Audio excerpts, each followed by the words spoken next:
Bismillahirrahmanirrahim. Assalamualaikum warahmatullahi wabarakatuh. Om Swastiastu, Namo Buddhaya, salam kebajikan, salam sejahtera bagi kita semua.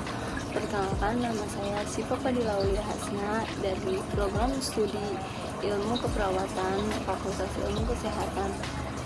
Di sini saya akan menjelaskan tentang paragraf. Adalah sebuah satuan pikiran yang membahas satu gagasan melalui sebuah serangkaian kalimat yang berhubungan. Di dalam paragraf terdapat gagasan utama dan dilanjutkan dengan kalimat penjelas, di mana kalimat penjelas tersebut menjelaskan tentang gagasan utama ataupun menjabarkan gagasan tersebut. Selanjutnya adalah syarat-syarat paragraf yang baik. Yang pertama, paragraf tersebut harus memiliki satu pokok pikiran ataupun satu gagasan utama, di mana dalam satu paragraf hanya terdapat satu pokok pikiran, yang lainnya merupakan kalimat penjelas dari gagasan utama ataupun pokok pikiran tersebut. Yang kedua, setiap paragraf harus memiliki kesatuan. Di dalam paragraf tidak boleh terdapat penjelasan-penjelasan yang bertentangan dengan gagasan utama.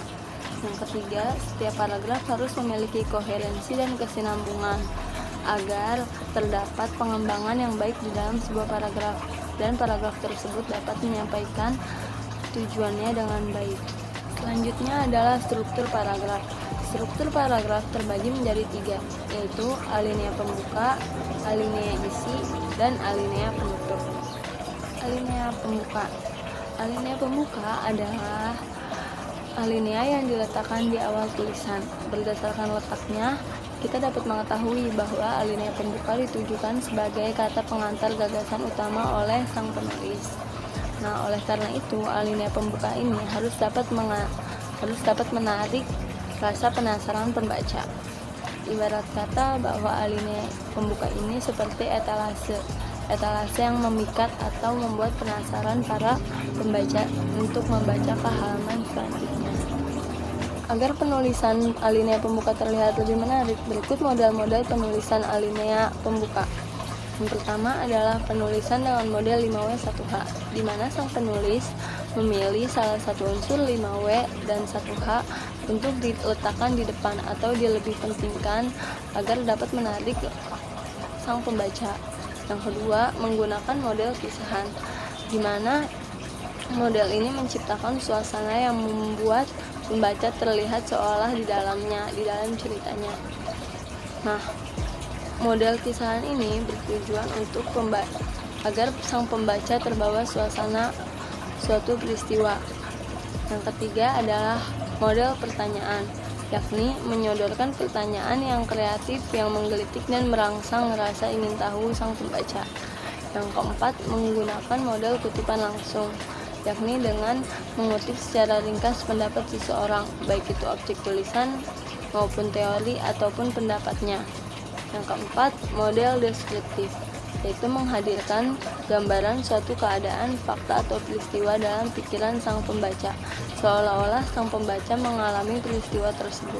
Selanjutnya, menggunakan model ucapan kodang dengan, yaitu dengan mengutip ungkapan yang sudah dikenal secara umum. Yang terakhir adalah menggunakan model menuding, dengan mengupayakan adanya komunikasi langsung bernada akrab dengan sang pembaca. Selanjutnya, setelah sang penulis selesai menulis alinea pembuka, struktur yang kedua adalah alinea tubuh, di mana sang penulis harus menjelaskan gagasan-gagasan utama yang telah dijelaskan pada alinea pembuka.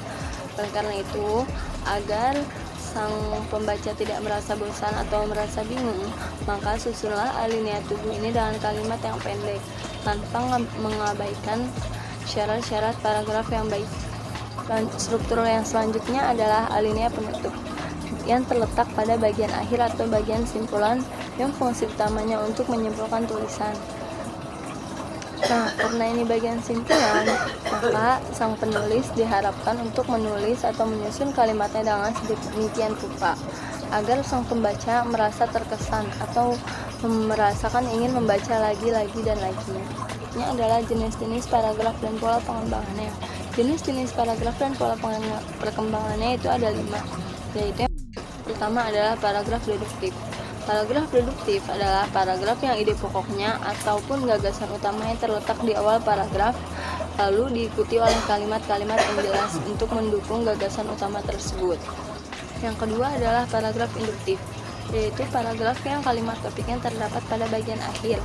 Paragraf induktif ini memiliki dua ciri-ciri. Yang pertama, diawali dengan penyebutan peristiwa khusus yang berfungsi sebagai penjelas dan merupakan pendukung gagasan utama. Yang kedua, paragraf induktif ini menarik kesimpulan berdasarkan peristiwa-peristiwa khusus tersebut. Nah, selanjutnya adalah paragraf deduktif dan paragraf induktif yang disebut dengan paragraf campuran. Paragraf campuran ini adalah paragraf yang kalimat topiknya terdapat pada bagian awal dan bagian akhir. Meskipun memiliki dua kalimat topik, paragraf ini tetap saja tidak boleh memiliki dua kalimat utama ataupun dua gagasan utama.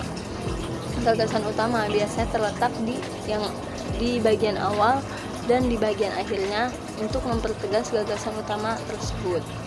Yang keempat adalah paragraf ineratif. Paragraf ineratif adalah paragraf yang kalimat utamanya terletak di tengah-tengah paragraf.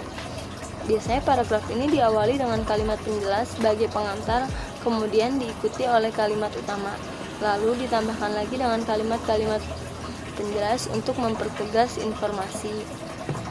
Nah, yang terakhir adalah paragraf naratif. Paragraf naratif adalah paragraf yang tidak memiliki kalimat utama. Pikiran utamanya menyebar pada seluruh paragraf atau pikiran utamanya tersirat. Selanjutnya adalah jenis-jenis paragraf berdasarkan gaya pengungkapan. Pertama adalah paragraf narasi.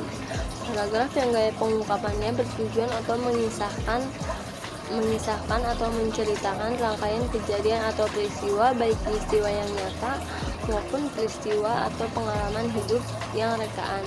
Nah, berdasarkan perkembangan waktu dari waktu sehingga tampak seolah-olah pembaca mengalami sendiri peristiwa tersebut. Paragraf deskripsi. Paragraf yang menggambarkan suatu objek atau suatu keadaan sejelas-jelasnya dengan melibatkan kesan indera. Paragraf ini bertujuan memberikan kesan atau impresi kepada pembaca terhadap objek, gagasan, tempat pariwisata, dan semacamnya yang ingin dituliskan oleh penulis. Selanjutnya adalah paragraf eksposisi, di mana paragraf ini bertujuan untuk menginformasikan sesuatu sehingga memperluas pengetahuan pembaca. Paragraf ini memiliki sifat non-fiksi atau ilmiah. Jadi paragraf ini berisi tentang kisah-kisah yang nyata atau bisa dijadikan sebagai bahan ajar. Selanjutnya adalah pola-pola pengembangan paragraf. Pola-pola pengembangan paragraf yaitu ada 7.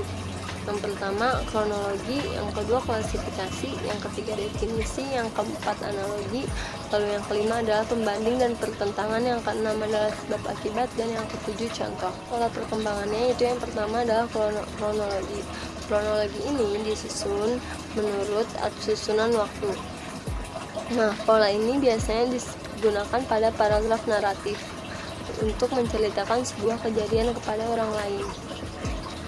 Yang kedua adalah klasifikasi, yaitu menggunakan pengelompokan sesuatu berdasarkan kesamaan, perbedaan sifat, ciri, dan karakter. Yang ketiga adalah definisi. Definisi digunakan apabila seorang penulis ingin menjelaskan suatu istilah yang mengandung suatu konsep dengan tujuan agar pembaca memperoleh pengertian yang jelas dan mampu mengenai hal itu. Yang keempat adalah analogi. Analogi merupakan pengembangan paragraf dengan ilustrasi yang khusus, di mana pengembangan ini diberikan suatu contoh gambaran yang berbeda, tetapi mempunyai kesamaan, baik bentuk maupun fungsi untuk menjelaskan kepada pembaca tentang sesuatu yang tidak dipahaminya dengan baik. Nah, yang kelima adalah perbandingan dan pertentangan. Perbandingan pertentangan merupakan suatu cara yang digunakan oleh pengarang untuk menunjukkan kesamaan dan perbedaan antara dua orang, objek, atau gagasan dengan bertolak dari segi-segi tertentu.